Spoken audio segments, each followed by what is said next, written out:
দেশে নতুন বিনিয়োগ আকৃষ্ট করতে শুরু হচ্ছে 4 দিনের বাংলাদেশ ইনভেস্টমেন্ট সামিট 2025। প্রথম দিনে দুটি ভাগে চলছে কার্যক্রম। রাজধানীর হোটেল ইন্টারকন্টিনেন্টালে বসেছে স্টার্টআপ নিয়ে অধিবেশন, আর ব্যবসায়ী ও বিনিয়োগকারীদের একটি অংশ সফল করেছেন চট্টগ্রামে কোরিয়ান ইপিজেড। দেশের রাজনৈতিক ও অর্থনৈতিক প্রেক্ষাপটে বড় পরিবর্তনের পর এই সম্মেলনকে ধরা হচ্ছে ভবিষ্যতের দিক নির্দেশক হিসেবে। এর মাধ্যমে বাংলাদেশ তুলে ধরতে চায় নিজেদের রূপান্তর সম্ভাবনা এবং আগামী দশকের উন্নয়ন পরিকল্পনা। এই বিষয়ে আরো জানাতে আমাদের সাথে রাজধানীর হোটেল ইন্টারকন্টিনেন্টাল থেকে সরাসরি যুক্ত হচ্ছেন সহকর্মী সাইফুল রিপন। সাইফুল, প্রথম অধিবেশনে বিনিয়োগকারীদের সামনে কোন দিকটি তুলে ধরা হয়েছে, কি বলছেন অংশগ্রহণকারীরা?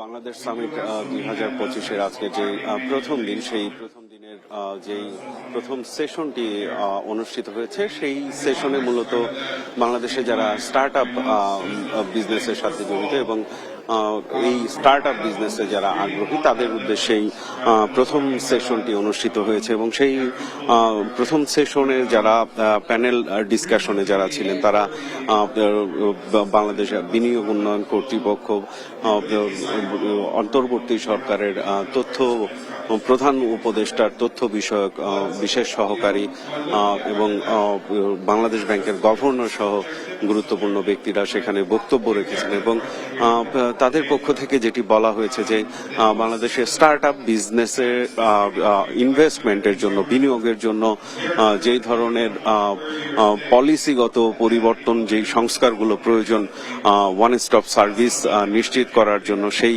বিষয়গুলো নিয়ে কিন্তু কাজ করা হচ্ছে। এবং সেই সেশনে সবার যে ইন্টারনেটের আওতাভুক্ত হওয়া এবং ইন্টারনেটের যে সহজ গম্যতা, সেই বিষয়টি নিশ্চিত করার উপরও গুরুত্ব দেওয়া হয়েছে এবং ইন্টারনেটের দামের উপর একটি বিশেষ গুরুত্ব দেওয়া হয়েছে। এবং যেটি বলা হয়েছে যে সরকারের পক্ষ থেকে ইতিমধ্যে কিন্তু ইন্টারনেট সেবার দাম কমানোর উদ্যোগ নেওয়া হয়েছে এবং সামনে এ বিষয়ে আরো উদ্যোগ নেওয়া হবে এমনটি জানানো হয়েছে। এবং আরেকটি বিষয় যেটি বলা হয়েছে যে বাংলাদেশ ব্যাংকের গভর্নর আহসানিস মনসুর তিনি যেটি জানিয়েছেন যে স্টার্ট আপ বিজনেসের সাথে যারা জড়িত তাদের যদি কোনো কারণে কোনো বিষয়ে তাদের প্রথম প্রচেষ্টা ব্যর্থ হয়, তারপরেও কিন্তু সেই স্টার্ট আপ বিজনেসের সাথে তারা থাকার জন্য আহ্বান জানিয়ে বলেছেন এই স্টার্ট আপ বিজনেসকে ভবিষ্যতে এগিয়ে নিতে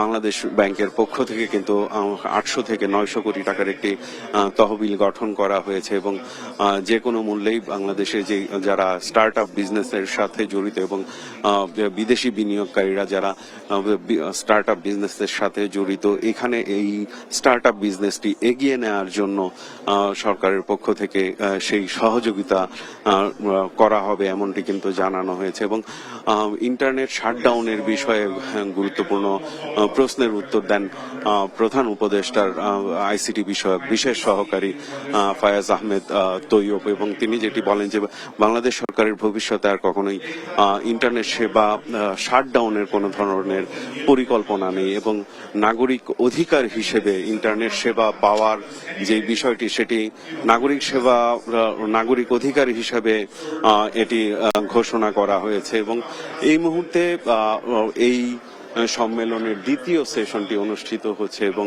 বিনিয়োগকারীরা কেন বাংলাদেশে বিনিয়োগ করবেন সেই বিষয়টি নিয়ে বিস্তারিত আলোচনা হচ্ছে। এবং চৈতি, আপনার মাধ্যমে জানিয়ে রাখতে চাই যে এই সম্মেলনকে কেন্দ্র করে কিন্তু সমান্তরালভাবে আজকের দিনেই বেশ কয়েকটি অনুষ্ঠান চলছে এবং বিদেশি বিনিয়োগকারীরাও কিন্তু আজকে চট্টগ্রামের যে অর্থনৈতিক অঞ্চলগুলো সেগুলো পরিদর্শন করছেন। তো এই ছিল আমার কাছে এখানকার সর্বশেষ পরিস্থিতি। চৈতি। সাইফুল, ধন্যবাদ আপনাকে। আমাদের সাথে রাজধানীর হোটেল ইন্টারকন্টিনেন্টাল থেকে যুক্ত ছিলেন সহকর্মী সাইফুল রিপন।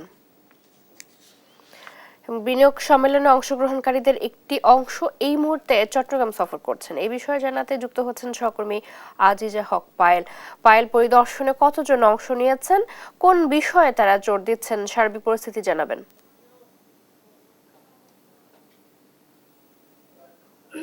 জি জি, যেমনটি বলছিলেন, আজ সকাল থেকে বিদেশি বিনিয়োগকারীরা পরিদর্শন করছে চট্টগ্রামের কেইপিজেডে আছে।